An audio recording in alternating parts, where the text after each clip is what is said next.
Ini adalah lanjutan dari part kedua cerita domestik Nakanojo.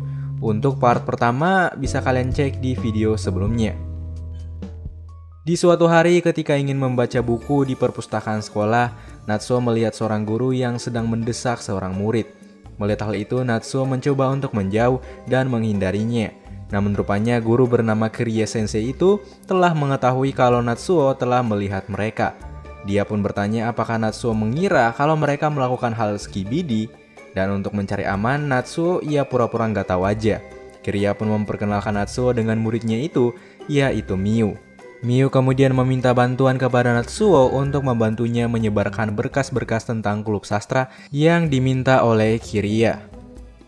Tapi setelah sore hari terlewatkan, rupanya Miu hanya berhasil menyebarkan beberapa berkas saja. Berbeda dengan Natsuo yang berhasil membagikan hampir semuanya.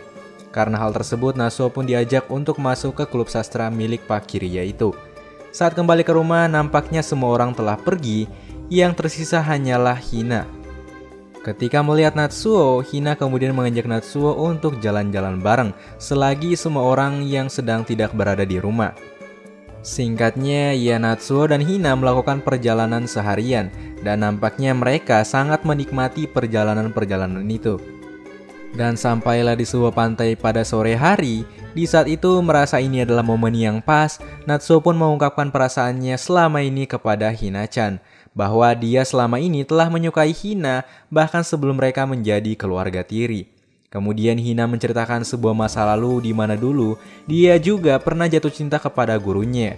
Dan rupanya guru itu bernama Shu, orang yang pernah menjadi masalah kepada Natsuo dan Rui. Dan secara tiba-tiba Hina mengajak Natsuo untuk pergi ke tengah pantai. Melihat hal itu, Natsuo bertanya kenapa Hina mau melakukan ini. Hina pun menjawab bahwa jika Natsuo mau melakukan hubungan gelap dengan Hina, maka dia harus menerima konsekuensinya jika suatu saat mereka ketahuan. Karena jika mereka ketahuan, sudah dipastikan semuanya akan hancur, terutama keluarga mereka. Dan Hina berkata kalau kehancuran itu tidak berbeda dengan mati bersama. Oleh karena itu dia ingin menguji Natsuo, apakah Natsuo siap mati bersama dan menerima konsekuensinya nantinya. Tapi ketika mendengar hal itu, Natsuo hanya bisa terdiam dan tidak bisa menjawab semua perkataan Hina. Kemudian mereka berpelukan dan pulang ke rumah. Namun ketika di rumah, Natsuo selalu terpikirkan dengan perkataan Hina waktu di pantai. Tapi dari luar kamar, Rui pun masuk dan secara mengejutkan, Rui mengajak Natsuo untuk melakukan cipokan. Rupanya Rui cemburu karena selama ini, Rui dan Natsuo belum pernah melakukan cipokan. Ya, walaupun mereka telah melakukan hal skibidi. Tapi tetap saja Rui merasa cemburu karena dia pernah melihat Natsuo yang berusaha mencium Hina di episode sebelumnya.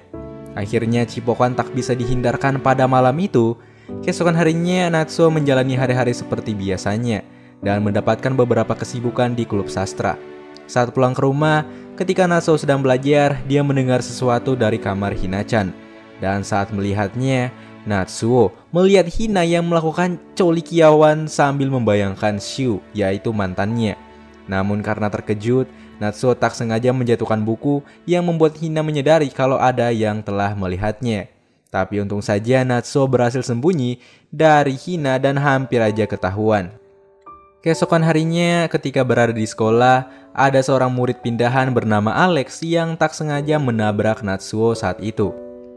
Akhirnya mereka pun berkenalan saat itu juga. Natsuo kemudian membawa Alex untuk pergi ke tempat kerja Fumiya untuk memperkenalkan teman barunya. Setelah dari sana, mereka akhirnya resmi menjadi teman. Tapi saat sedang berjalan untuk pulang, Natsuo dan Alex melihat seorang pencuri yang sedang mencuri pakaian wanita. Dengan kemampuan mereka, Natsuo dan Alex berhasil menangkapnya dan membawa pelaku tersebut ke kantor polisi. Saat di kantor polisi, rupanya Rui datang karena dia khawatir dengan Natsuo yang berada di kantor polisi tersebut.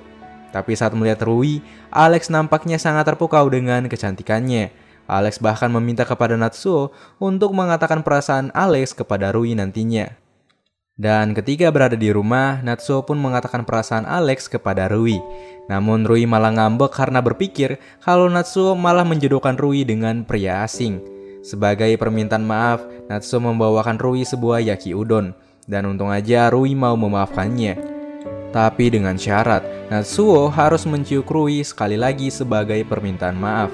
Karena terpaksa dan juga mau, Natsuo akhirnya melakukan hal tersebut lagi. Yang secara mengejutkan ternyata Hina tak sengaja lewat dan melihat adiknya yang sedang saling cipok. Natsuo yang melihat hal itu mencoba untuk menjelaskan, tapi nampaknya Hina telah kesal dan kecewa kepada Natsuo dan juga Rui. Rui pun tak tinggal diam, dia menjelaskan semuanya kepada Hina kalau dialah yang mengejek Natsuo untuk melakukan hal tersebut. Karena rupanya Rui selama ini telah menyukai Natsuo. Keesokan harinya, Hina memberitahu kepada kedua orang tuanya dan keluarganya bahwa dia akan pindah dan hidup mandiri di suatu tempat. Mendengar hal itu, Rui bertanya apakah ini adalah salahnya semalam.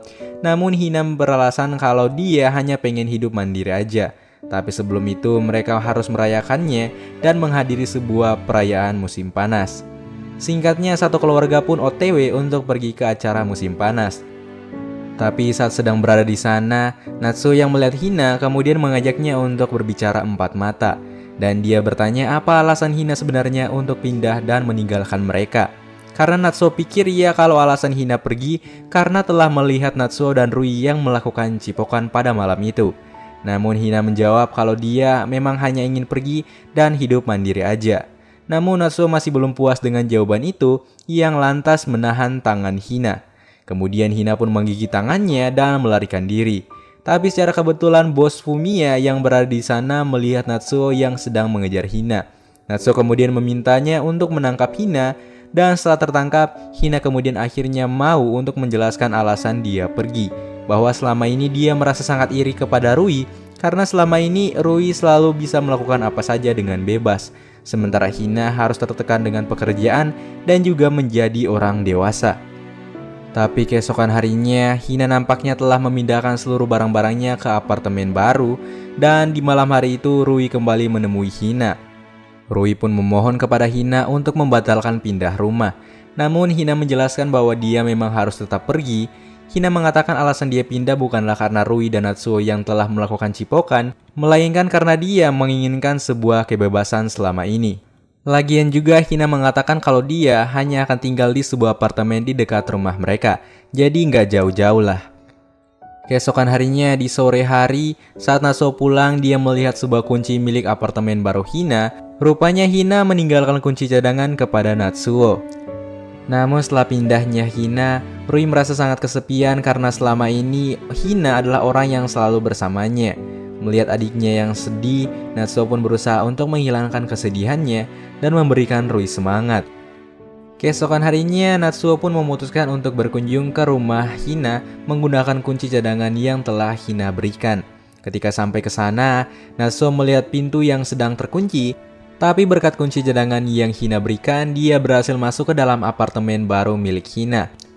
Rupanya Hina saat itu sedang tertidur pulas, namun Hina tersadar ketika Natsuo yang masuk ke kamarnya. Melihat momen dan kesempatan ini, lagi-lagi Natsuo mengajak Hina untuk melakukan cipokan. Natsuo juga mengatakan bahwa dia telah siap untuk menjalin hubungan gelap dengan Hina.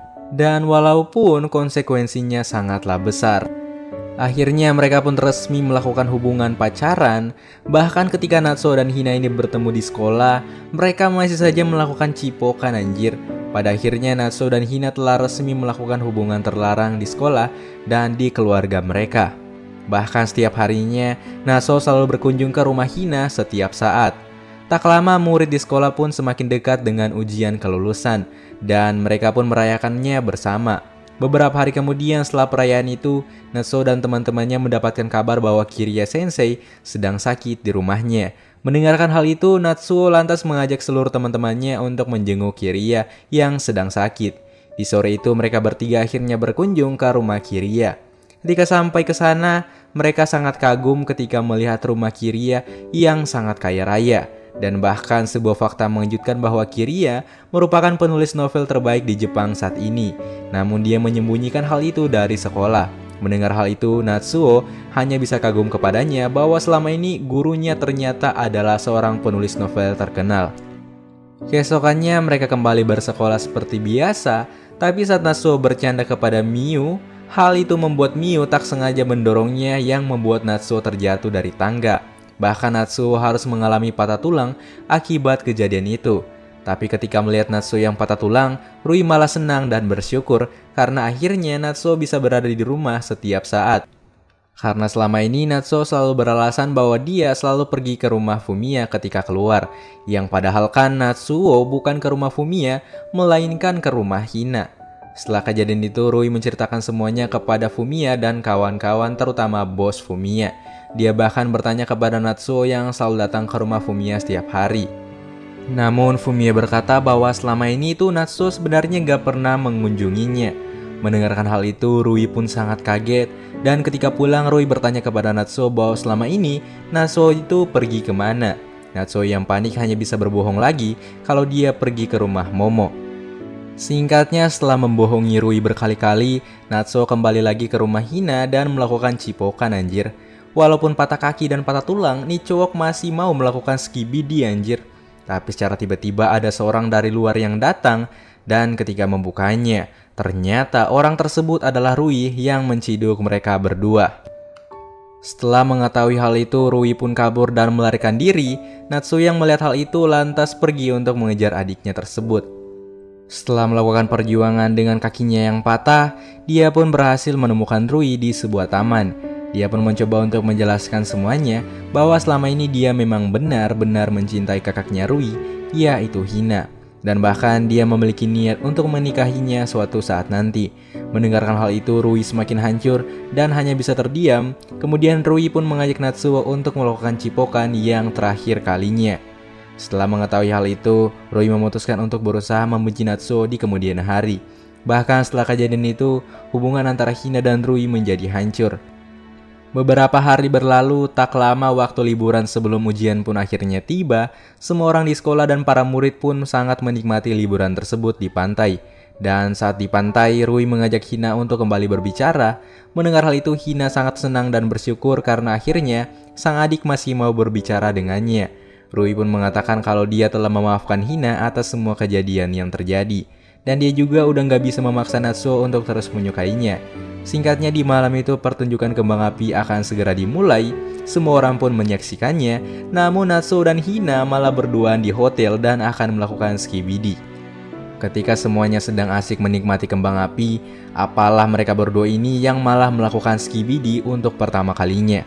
Setelah liburan selesai, ujian pun semakin dekat. Namun Hina mendapatkan sebuah panggilan dan teguran dari kepala sekolah, yang ketika sampai, dia mendapatkan fakta bahwa hubungannya dengan Natsuo telah diketahui oleh beberapa guru karena sebuah rekaman yang telah memperlihatkan Natsuo dan Hina yang melakukan cipokan di hotel kemarin. Mengetahui hal itu, Hina pun memohon kepada mereka untuk merahasiakan hal tersebut. Di sisi lain, rupanya Natsuo sedang menghadiri acara penutupan sekolah bersama para murid-murid lainnya.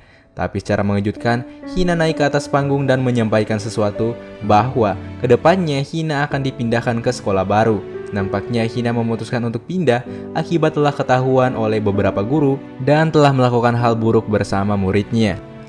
Kiriya bahkan selama ini telah mengetahui semua hubungan Hina dan Natsuo setelah membaca beberapa novel sastra milik Natsuo. Saat kembali ke rumah, Natsuo melihat sebuah surat yang ditinggalkan oleh Hina. Dan surat tersebut berisi pernyataan Hina yang akan meninggalkan mereka serta keluarga mereka. Dan semenjak kepergian Hina akibat ketahuan tersebut, Natsuo menjadi sangat sedih akibat kepergian guru sekaligus orang yang dia cintai. Dia bahkan sering mengurung diri di kamar setiap harinya. Melihat hal itu, Rui pun menceritakan semua yang terjadi kepada Fumiya. Dan ketika melihat sahabatnya yang sedang hancur, Fumiya pun menemui Natsuo dan menyadarkan Natsuo bahwa jalan hidupnya masih panjang. Setelah mendengarkan kata-kata dari Fumiya dan beberapa motivasi, perlahan tapi pasti, Natsuo mulai bangkit dari keterpurukannya, dan dia bahkan mulai menuangkan seluruh kisah hidup dan kepahitannya bersama Hina di dalam sebuah karangan novel dan memberikannya kepada Kiriya Sensei. Hari-hari pun berlalu dan Natsuo sudah mulai sembuh dari lukanya bersama Hina. Dia pun mulai pulih dengan dukungan dari semua teman-teman dan orang tuanya. Bahkan Natsuo mendapatkan sebuah kabar baik dari Kiriya bahwa karangan novelnya berhasil menjadi juara di kejuaraan sastra Jepang. Kehidupan Natsuo perlahan mulai berkembang, namun tetap aja Natsuo masih merindukan dan menggamoni Hina yang telah pergi meninggalkannya. Melihat hal itu, Rui pun berkata bahwa tenang Ngaps, kan masih ada gua. Dan cerita dari anime Domestic Nakanojo akhirnya selesai dengan ending yang entah bahagia atau tidak, kalian nilai sendiri. Sebelum menutup video ini, gue pengen bilang kalau janganlah melakukan kisah cinta di umur belasan tahun, karena ya move on-nya itu bakalan susah banget cuy. Dan sampai jumpa di video selanjutnya. Jika ada anime yang ingin kalian request, bisa aja saweria gue di bawah. Sampai jumpa di video selanjutnya. Gue Kiki Nacho, see you on the next video guys.